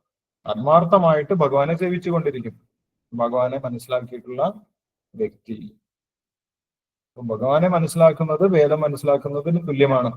വേദങ്ങളൊക്കെ പഠിക്കുന്നത് ഭഗവാനെ മനസ്സിലാക്കുന്നതിന് വേണ്ടിയാണ് എന്നുള്ള കാര്യം ഭഗവാനോടെ വിശദീകരിക്കണം. നമുക്ക് അടുത്ത ശ്ലോകം കൂടി വായിക്കാം. അവസാനത്തെ ശ്ലോകം, 20ാമത്തെ ശ്ലോകം. ഇത് ഗുഹ്യതമം ശാസ്ത്രം ഇതമുക്തം മയാനഘ ഏതദ് ബുദ്ധ്വാ ബുദ്ധിമാൻ സ്യാത് കൃതകൃത്യശ്ച ഭാരത. വിവർത്തനം ഭാവാർത്ഥം വായിച്ചോളൂ, അതിനുശേഷം നമുക്ക് ഡിസ്കസ് ചെയ്യാം. ഹരേ കൃഷ്ണ പ്രഭുജി. രാജേശ്വരി വായിച്ചോ. ഓം നമോ ഭഗവതേ വാസുദേവായ. ഓം നമോ ഭഗവതേ വാസുദേവായ. ഓം നമോ ഭഗവതേ വാസുദേവായ. ഇതി ഗുഹ്യതമം ശാസ്ത്രമിദം മയാനഘ ഏതദ് ബുദ്ധ്വാ ബുദ്ധിമാൻ സ്യാത് കൃതകൃത്യശ്ച ഭാരത. ഹേ പാപരഹിതാം, ഞാൻ ഇപ്പോൾ ഉപദേശിച്ച ഈ ജ്ഞാനം വേദഗ്രന്ഥങ്ങളിലെ അതിരഹസ്യമായ ഭാഗമാണ്. ഇത് അറിയുന്നവർ ബുദ്ധിശാലികളാവും, അവരുടെ പ്രയത്നങ്ങൾക്ക് പൂർണ്ണത കൈവരും. ഭാവാർത്ഥം. ശ്രീല പ്രഭുപാദർ കി ജയ്. വേദഗ്രന്ഥങ്ങളുടെ എല്ലാം സാരസത്തയാണ് ഈ ജ്ഞാനമെന്ന് ഭഗവാൻ വ്യക്തമാക്കുന്നു. കൃഷ്ണൻ ഉപദേശിച്ചതുപോലെ തന്നെ വേണം ഇതിനെ ഉൾക്കൊള്ളുന്നതും. അങ്ങനെ ചെയ്യുന്നവർ ബുദ്ധിമാന്മാരാകും, അവർക്ക് തികഞ്ഞ ആധ്യാത്മിക ജ്ഞാനം ഉദിക്കുകയും ചെയ്യും. മറ്റൊരു വിധത്തിൽ പറഞ്ഞാൽ, പരമപുരുഷന്റെ തത്വശാസ്ത്രം പഠിച്ചറിഞ്ഞ് ഭഗവത് സേവന നിരതരാവുന്നവർക്ക് ഭൗതിക പ്രകൃതിയുടെ ത്രിഗുണങ്ങളുടെ ബാധയിൽ നിന്നൊഴിയാം. ആധ്യാത്മികമായൊരു ജ്ഞാനത്തിന്റെ പ്രക്രിയയാണ് ഭക്തിപൂർവമായ ഭഗവത് സേവനം. അത് നടത്തുന്നിടത്ത് ഭൗതിക മാലിന്യം നിലനിൽക്കുകയില്ല. ഭഗവത് സേവനവും ഭഗവാനും ആധ്യാത്മികമായതുകൊണ്ട് ഒന്നു തന്നെ. ഭഗവാന്റെ അന്തരംഗ ശക്തിയിലാണ് ഭക്തിയുത സേവനം നടക്കുന്നത്. ഭഗവാൻ സൂര്യനും അജ്ഞാനം ഇരുട്ടുമാണ്. സൂര്യൻ ഉള്ളിടത്ത് ഇരുട്ടിന്റെ പ്രശ്നം ഉദിക്കുന്നില്ല. വിശ്വാസനായൊരു ആധ്യാത്മിക ഗുരുവിന്റെ ശരിയായ നേതൃത്വത്തിൽ ഭഗവത് സേവനം നടക്കുമ്പോൾ അജ്ഞാനത്തിന്റെ പ്രശ്നവും ഉദിക്കുന്നില്ല. ബുദ്ധിമാനും വിശുദ്ധമാവാനായി ഏതൊരാളും കൃഷ്ണ അവബോധം ഉൾക്കൊള്ളുകയും ഭഗവത് സേവനം അനുഷ്ഠിക്കുകയും വേണം. കൃഷ്ണനെ മനസ്സിലാക്കി ഭക്തിയുത സേവനത്തിൽ ഏർപ്പെടാത്തിടത്തോളം കാലം സാമാന്യ ദൃഷ്ട്യാ ബുദ്ധിമാനായിരുന്നാലും അയാളെ ആ നിലയ്ക്ക് അംഗീകരിക്കാൻ വയ്യ. ഇവിടെ അർജുനനെ കൃഷ്ണൻ അനഘ എന്നാണ് സംബോധന ചെയ്യുന്നത്. പാപമില്ലാത്തവൻ എന്നാണ് ഇതിന്റെ അർത്ഥം. എല്ലാ പാപപ്രതികരണങ്ങളിൽ നിന്നും വിമുക്തനായി കഴിയാതെ ഒരാൾക്ക് കൃഷ്ണനെ ശരിക്കും അറിയാൻ സാധ്യമല്ല എന്നാണ് ഇതുകൊണ്ട് ധ്വനിപ്പിക്കുന്നത്. എല്ലാത്തരം മാലിന്യങ്ങളിൽ നിന്നും എല്ലാ പാപകർമ്മങ്ങളിൽ നിന്നും മുക്തനായിട്ട് വേണം കൃഷ്ണനെ തികച്ചും അറിയാൻ. എങ്കിലും ഒരിക്കൽ ഭഗവത് സേവനത്തിൽ ഏർപ്പെട്ടാൽ മനുഷ്യൻ സ്വാഭാവികമായി പാപരഹിതന്റെ നിലയിൽ എത്തിച്ചേരും. അത്രമേൽ വിശുദ്ധവും വൈഭവമാർന്നത്രേ ഭക്തിയുത സേവനം. തികഞ്ഞ കൃഷ്ണാവബോധത്തോടെ വിശുദ്ധ ഭക്തന്മാരോടൊപ്പം ഭക്തിയുത ഭഗവത് സേവനം അനുഷ്ഠിക്കുമ്പോൾ പാടെ വർജിക്കേണ്ടുന്ന ചില കൃത്യങ്ങളുണ്ട്. ഇവയിൽ സുപ്രധാനമായത് ഹൃദയ ദൗർബല്യമാണ്. ഭൗതിക പ്രകൃതിയെ കീഴടക്കണമെന്ന ആഗ്രഹമാണ് മനുഷ്യന്റെ അധപതനത്തിന് ആദ്യത്തെ കാരണം. അത് ദിവ്യ പ്രേമയുത ഭഗവത് സേവന രീതിയെ നശിപ്പിക്കുന്നു. ഭൗതിക പ്രകൃതിയെ കീഴടക്കാനുള്ള വാസന വളരുന്നതോടൊപ്പം ഭൗതിക പദാർത്ഥങ്ങളിലുള്ള ആസക്തിയും അത് നേടാനുള്ള മനോഭാവവും കൂടുന്നു എന്നതാണ് രണ്ടാമത്തെ മനോദൗർബല്യം. ഈ ദൗർബല്യങ്ങളിൽ നിന്ന് തന്നെ ഭൗതിക ജീവിതത്തിലെ പ്രശ്നങ്ങളെല്ലാം ഉളവാകുന്നത്. ഈ അധ്യായത്തിലെ ആദ്യ ശ്ലോകങ്ങൾ 5 ഇവയിൽ നിന്നും സ്വയം മുക്തി നേടാനുള്ള പ്രക്രിയയെ വിവരിക്കുന്നു. 6ാം ശ്ലോകം മുതൽക്കുള്ളവ പുരുഷോത്തമ യോഗത്തെ പ്രതിപാദിക്കുകയാണ്. പുരുഷോത്തമ യോഗം എന്ന ശ്രീമദ് ഭഗവത്ഗീതയുടെ 15ാം അധ്യായത്തിന്റെ ഭക്തി വേദാന്ത വിശദീകരണം ഇപ്രകാരം സമാപിക്കുന്നു. ഹരേ കൃഷ്ണ പ്രഭുജി. ഹരേ കൃഷ്ണ. Thank you Rajeshwari Mataji. ഹരേ കൃഷ്ണ. അപ്പോൾ ഭഗവാൻ ഇവിടെ ഇതുവരെ പറഞ്ഞ കാര്യങ്ങൾ, ഈ അധ്യായത്തിൽ പറഞ്ഞിട്ടുള്ള കാര്യങ്ങൾ ഗുഹ്യതമമാണ്, ഏറ്റവും രഹസ്യമാണ് എന്നാണ് ഭഗവാൻ ഇവിടെ പ്രഖ്യാപിക്കുന്നത്. അതുകൊണ്ട് തന്നെ ഇതെല്ലാവർക്കും മനസ്സിലാക്കാൻ സാധിക്കുകയില്ല. ഭഗവാൻ ഇവിടെ പറഞ്ഞ കാര്യങ്ങൾ അംഗീകരിക്കാൻ എല്ലാവർക്കും സാധിക്കുകയില്ല. ഭഗവാന്റെ ഭക്തന്മാർക്ക് മാത്രമേ ഇത് അംഗീകരിക്കാൻ സാധിക്കൂ. അല്ലാത്തവർ കേൾക്കുന്ന സമയത്ത് അവർ വിചാരിക്കും, എന്താണ് ഭഗവാൻ ഇങ്ങനെയൊക്കെ പറയുന്നത്, ഭഗവാനാണ് പരമപുരുഷൻ എന്ന് പറയുന്നു, ഞാൻ തന്നെയാണ് എല്ലാം എന്നൊക്കെ പറയുന്നു. അപ്പോൾ അത് അംഗീകരിക്കുന്നത് ഭക്തന്മാർക്ക് മാത്രമേ അംഗീകരിക്കാൻ സാധിക്കൂ. മയ അനഘ എന്നാണ് അർജുനെ ഭഗവാൻ പറഞ്ഞത്. ശിലപ്രഭാതർ വിശദീകരിക്കുന്നുണ്ട്. അനഘൻ എന്ന് പറഞ്ഞു കഴിഞ്ഞാൽ പാപമില്ലാത്തവൻ. പാപമില്ലാതെ ശുദ്ധനായിട്ടുള്ള ഒരു വ്യക്തിക്ക് മാത്രമേ ഭഗവാനെ അതേപടി മനസ്സിലാക്കാൻ സാധിക്കുകയുള്ളൂ. ഭൂതാമദ്ഭാവമാകുന്ന ഒരുപാട് ജന്മത്തിലെ ശുദ്ധീകരണ പ്രക്രിയയിലൂടെയാണ് നമ്മൾ ഭഗവാനെ കുറിച്ച് നമ്മൾക്ക് മനസ്സിലാക്കാൻ സാധിക്കും. കാരണം എന്താണ്? ഭഗവാൻ ഏറ്റവും ശുദ്ധനാണ്, പവിത്രം അല്ലെ, പരംബ്രഹ്മ പരംധാമ പവിത്രം പരമം ഭഗവാൻ ഏറ്റവും ശുദ്ധനാണ്. ഒരു വ്യക്തിയെ മനസ്സിലാക്കണമെങ്കിൽ നമ്മളും ശുദ്ധരായിട്ട് മാറണം. അങ്ങനെ ശുദ്ധിയില്ലാതെ, ഹൃദയശുദ്ധിയില്ലാതെ ഒരു വ്യക്തിക്ക് ഈ രഹസ്യങ്ങളൊന്നും മനസ്സിലാക്കാൻ സാധിക്കുകയില്ല. ഇത് ഭഗവാനെ കുറിച്ചുള്ള നേരിട്ടുള്ള രഹസ്യമാണ്. അതുകൊണ്ടാണ് ഗുഹ്യതമം എന്ന് പറഞ്ഞിട്ടുള്ളത്. ഗുഹ്യതമം എന്ന് പറഞ്ഞു കഴിഞ്ഞാൽ ഏറ്റവും വലിയ രഹസ്യം എന്നാണ്. ഗുഹ്യം എന്ന് പറഞ്ഞു കഴിഞ്ഞാൽ രഹസ്യം, ഗുഹ്യതരം എന്ന് പറഞ്ഞു കഴിഞ്ഞാൽ കൂടുതൽ രഹസ്യം, ഗുഹ്യതമം എന്ന് പറഞ്ഞു കഴിഞ്ഞാൽ ഏറ്റവും രഹസ്യം. ഏറ്റവും രഹസ്യമായിട്ടുള്ള കാര്യമാണ് 15-ാമത്തെ അധ്യായത്തിൽ വേദങ്ങളിൽ രഹസ്യ ഭാഗങ്ങളാണ് ഭഗവാൻ ഇവിടെ പറഞ്ഞു തന്നിട്ടുള്ളത്. അപ്പൊ വേദങ്ങളൊക്കെ വായിച്ചു കഴിഞ്ഞാലും ചിലപ്പോൾ അത് മനസ്സിലാക്കാൻ സാധിച്ചു കൊള്ളണമെന്നില്ല. അതുകൊണ്ടാണ് ഭഗവാനെ കുറിച്ച് പറയുന്ന സമയത്ത് ആളുകൾ പറയും, ഞങ്ങൾ വേദങ്ങളൊക്കെ വായിച്ചിട്ടുണ്ട്, പക്ഷെ ഇതൊന്നും എവിടെയും പറഞ്ഞിട്ടില്ലല്ലോ. കാരണം അത് രഹസ്യമാണ്. മയ അനഘ. ആ പാപം തീരുന്ന സമയത്ത് മാത്രമേ നമ്മൾക്ക് ഭഗവാനെ കുറിച്ചുള്ള രഹസ്യമായിട്ടുള്ള ജ്ഞാനം വെളിപ്പെട്ട് കിട്ടുകയുള്ളൂ. മയാനഘ എന്ന് പറയും. ഇത് ഈ ഗുഹ്യതമം ശാസ്ത്രം ഇതമുക്തം മയാനഘ ഏതത് ബുദ്ധ്വാ ബുദ്ധിമാൻ സ്യാത് കൃതകൃത്യശ്ച ഭാരത. യഥാർത്ഥ ബുദ്ധിമാന്മാർ ഇത് സ്വീകരിക്കുമെന്നാണ് ഭഗവാൻ പറയുന്നത്. ആരാണ് യഥാർത്ഥ ബുദ്ധിമാൻ? ഭഗവാനെ അതേപടി മനസ്സിലാക്കുന്ന വ്യക്തിയാണ് ബുദ്ധിമാൻ. കാരണം എന്താണ്? ആ വ്യക്തിക്കാണ് ഏറ്റവും വലിയ നേട്ടം ഉണ്ടാകുന്നത്. ആ വ്യക്തിക്ക് പിന്നെ ഭൗതികമായിട്ടുള്ള ദുഃഖങ്ങൾ അനുഭവിക്കേണ്ട ആവശ്യമില്ല. ഏതത് ബുദ്ധ്വാ ബുദ്ധിമാൻ സ്യാത് കൃതകൃത്യശ്ച ഭാരത. ആ വ്യക്തി ജീവിതത്തിൽ ഏറ്റവും വലിയ വിജയം നേടും എന്നാണ് പറയുന്നത്. അല്ല, ആ വ്യക്തിക്കാണ് ജീവിതത്തിൽ ഏറ്റവും വലിയ വിജയം ഉണ്ടാകുന്നത്, നേട്ടം ഉണ്ടാകുന്നത്. എന്താണ് ഏറ്റവും വലിയ നേട്ടം? ഭഗവാന്റെ അടുത്തേക്ക് തിരിച്ചു പോകുക എന്നുള്ളതാണ് ഏറ്റവും വലിയ നേട്ടം. അത് ഭഗവാനെ മനസ്സിലാക്കിയാൽ മാത്രമേ സാധിക്കുകയുള്ളൂ. നേരത്തെ പറഞ്ഞിട്ടുണ്ട് 4-ാമത്തെ അധ്യായത്തിൽ 9-ാമത്തെ ശ്ലോകത്തിൽ, ജന്മകർമ്മചമേ ദിവ്യം ഏവം യോ വേത്തി തത്വത തെക്വാദേഹം പുനർജന്മനേതി മാമേതി സോർത്തുന. ഭഗവാനെ കുറിച്ചുള്ള ഈ രഹസ്യം മനസ്സിലാക്കിയ വ്യക്തിക്ക് ഭഗവാന്റെ അടുത്തേക്ക് തിരിച്ചു പോകാൻ സാധിക്കുമെന്നാണ് പറയുന്നത്.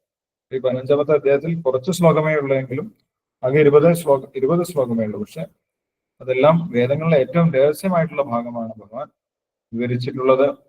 ഭഗവാന്റെ ഭക്തന്മാർക്ക് മാത്രമേ, ശുദ്ധന്മാർക്ക് മാത്രമേ ഇത് മനസ്സിലാക്കുകയുള്ളൂ എന്നുള്ള കാര്യം ഭഗവാൻ ഇവിടെ പ്രസ്താവിക്കുന്നു. ഓക്കെ, അപ്പം ഈ അധ്യായം നമ്മൾ വായിച്ചു കഴിഞ്ഞു. പുരുഷോത്തമയോഗം എന്ന ശ്രീമദ് ഭഗവത്ഗീതയുടെ 15-ാമത്തെ അധ്യായത്തിന്റെ ഭക്തിവേദാന്ത വിശദീകരണം ഇപ്രകാരം സമാപിക്കുന്നു. ശ്രീല പ്രഭുപാദ് കി ജയ്. ഈ ഇപ്പോൾ നമ്മൾ വായിച്ചതിൽ എന്തെങ്കിലും സംശയം ഉണ്ടെങ്കിൽ നമുക്കിപ്പോൾ ഡിസ്കസ് ചെയ്യാം.